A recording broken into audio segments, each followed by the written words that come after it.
नमस्कार। Welcome to my YouTube channel all about life with विजय।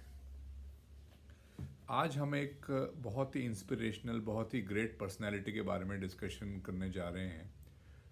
हम उनकी लाइफ में एक छोटे से इंसिडेंट्स के बारे में डिस्कशन करेंगे और ये जानेंगे कि एक ग्रेट पर्सनालिटी की थॉट प्रोसेस क्या है।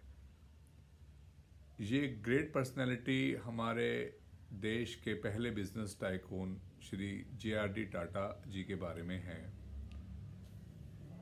ये बात 1965 की है, जब 8 अगस्त 1965 को मिस्टर जे.आर.डी. टाटा को अपने एक स्कूल टीचर जो कि वेस्ट बंगाल में रहते थे, उन्होंने एक लेटर लिखा और पूछा कि सर, आपके जो लाइफ के गाइडिंग प्रिंसिपल्स क्या हैं।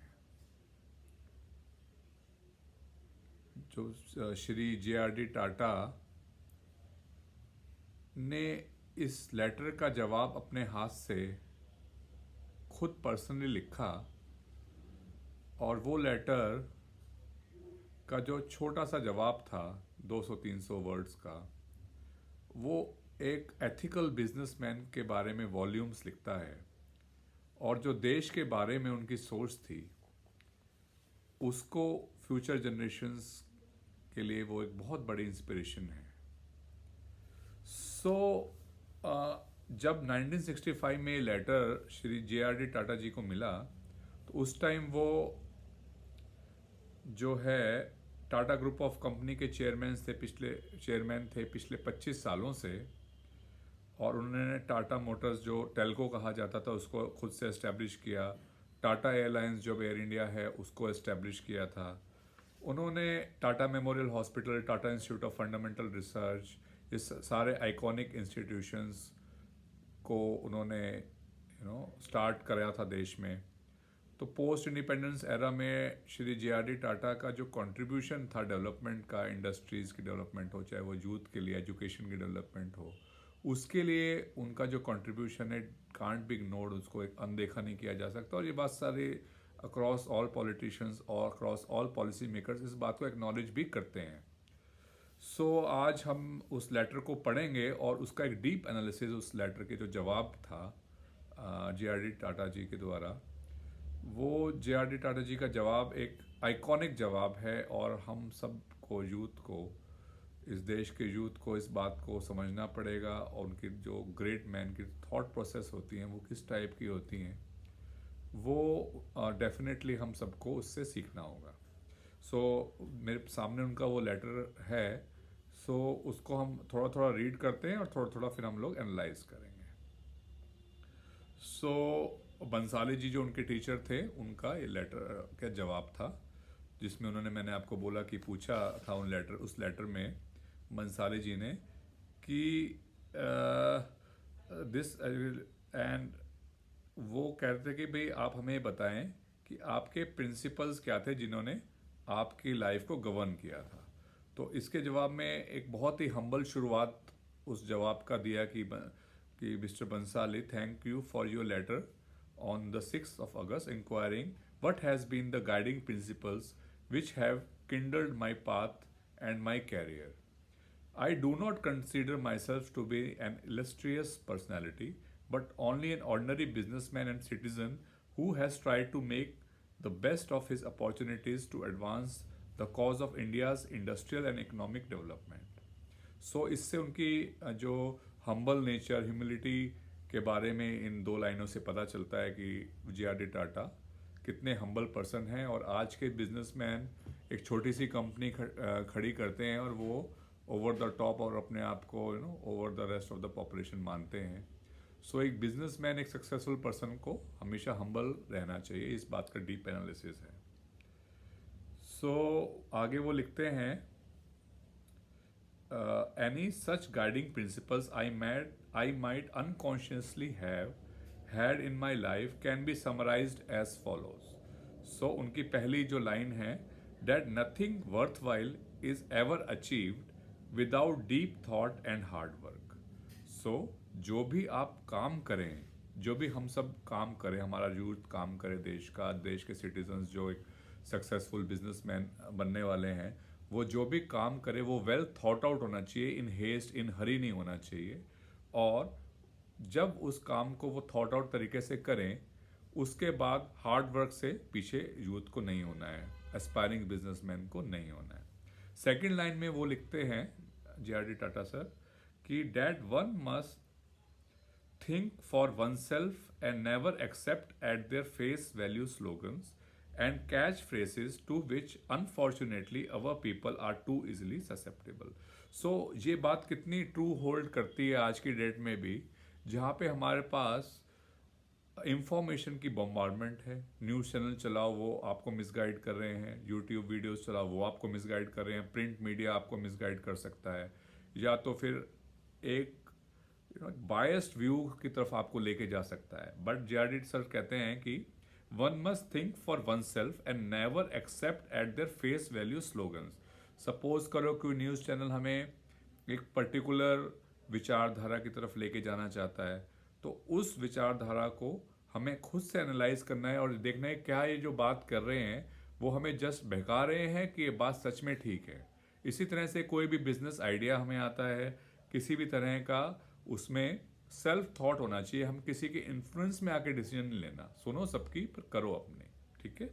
तो ये इसका सेकंड जो लाइन थी, कितनी पावरफुल लाइन है कि that one must think for oneself and never accept at their face value slogans and catch phrases to which unfortunately our people are too easily susceptible. तो देखो उस time में 1965 में भी लगभग इंडियन यूथ की यही सिचुएशन थी कि वो बड़ी जल्दी इन्फ्लुएंस हो जाता था। तो इसके बारे में जो जवाब है, इसको हमेशा अपने माइंड में रखना पड़ेगा डिसीजन मेकिंग के टाइम। तीसरी लाइन बोलते हैं that one must for ever strive for excellence. हमने पिछले एक वीडियो में भी अपने ये बात को डिस्कस किया कि हमें एक्सीलेंस को स्ट्राइव करना है और even perfection in any task how ever small and never be satisfied with the second best. जब हमारा यूथ, हमारा देश के जो बिजनेसमैन हैं, देश के जो प्रोफेशनल्स हैं, देश के जो टीचर्स हैं, देश के जो डॉक्टर्स हैं, वो सब अपने काम को एक एक्सीलेंट ढंग से करेंगे, यानी कि 140 करोड़ लोग अपने काम को एक्सीलेंट ढंग से करेंगे, तो अपने आप ही प्रोग्रेस आएगी, अपने आप ही रिजल्ट्स आएंगे। यानी कि जो रिजल्ट है वो काम को अच्छे से करने का एक बाय प्रोडक्ट है। ये कितना पावरफुल मैसेज थर्ड लाइन में जे.आर.डी. टाटा सर ने दिया।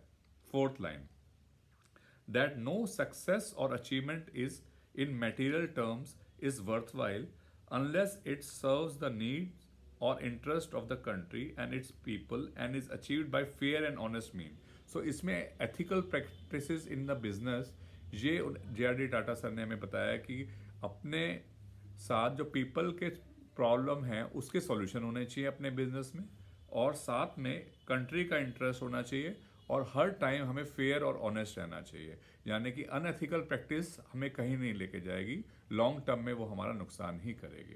सो जे.आर.डी. सर का ये जो 4 लाइनों का जो जवाब था, आई थिंक ये कितना एक वैल्यू एडिंग चीज़ है हर एक एस्पायरिंग यूथ के लिए, हर एक बिजनेसमैन के लिए।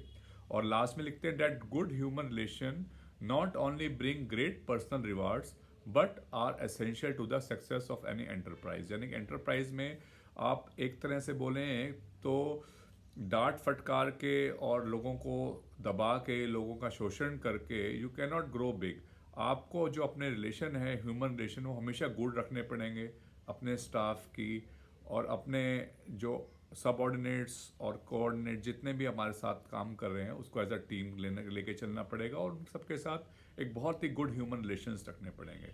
यानी कि हम इस बात को कहें कि this letter is very thoughtfully crafted because it puts forward 5 independent principles which are enmeshed with each other in the creation of a good, successful and fulfilling life. यानी कि एक सक्सेसफुल लाइफ के लिए ये 5 प्रिंसिपल जे.आर.डी. टाटा सर ने दिया कि एक तो हार्डवर्क, एक थॉटफुलनेस, दूसरा काम में एक्सीलेंस, दूसरा ethical behaviour and good human relations, and last में पेट्रियोटिज्म। तो जब तक ये 5 कंपोनेंट हमारे बिजनेस प्रैक्टिस में नहीं होंगे, तब तक वो एक सक्सेसफुल बिजनेस होना उसका बहुत कम चांस है। और अल्टीमेटली सिर्फ पैसा कमाना ही नहीं, हमें एक एथिकल तरीके से आगे बढ़ के देश के बारे में सोचते हुए देश को आगे बढ़ाना है। एंड इस एनालिसिस को बहुत ही थॉटफुली किया गया। ये मैंने जो लेटर पढ़ा वो Tata stories bye mister Harish Bhatt की बुक है, उसमें से इसको मैंने पढ़ा है। इसका जो चैप्टर नंबर, इसमें 40 चैप्टर्स हैं तो 18 नंबर चैप्टर है ये। एंड आई होप ये बहुत एक पावरफुल मैसेज देता है हमारे यूथ को और या फिर हमारे सभी देशवासियों को कि हमारे पास एक ऐसा आइकन है, हमें कोई वेस्ट में जाने की ज़रूरत नहीं है। हमारे इंडिया में ही एक इतना बड़ा एक आइकन रहे हैं एंड उनकी बातों को इन सिंपल 200 वर्ड्स के लेटर को फॉलो करने से most of the businesses successful हो पाएंगे। कि हमें डोंट, जैसे मैंने कहा कि हमारे एजुकेशन सिस्टम में, मैंने पिछले एक वीडियो में, पहले वीडियो में अपने बताया था कि एजुकेशन सिस्टम में हमें अपने गुरुकुल्स के बियॉन्ड लुक नहीं करना। तो एक इंडस्ट्रियल बिजनेस के लिए या किसी भी बिजनेस के लिए, किसी भी काम के लिए हमें मिस्टर JRD टाटा के बियॉन्ड देखने की ज़रूरत ही नहीं है। और इतनी अच्छी बातें उन्होंने अपने लाइफ टाइम में अचीवमेंट्स करी हैं। आज हमारे देश में बड़ी बड़ी कंपनीज़ हैं जो अभी भी चल रही हैं और वो सब एस्टेब्लिश की गई थी इस ग्रेट पर्सन के द्वारा। सो आई थिंक ये वीडियो बहुत ही एक इंफॉर्मेटिव वीडियो रहा है एंड आई होप ये एक अच्छा पॉइंट ऑफ डिस्कशन है, एक अच्छा एक गाइडिंग लाइट है हम सब के लिए। सो होप आपको ये वीडियो पसंद आएगा। इस वीडियो को लाइक करें, चैनल को सब्सक्राइब करें। सब्सक्राइबर्स अभी और बड़े, इन बातों का रीच जो मैं चाहता हूँ वो दूर तक जाए। Thank you very much.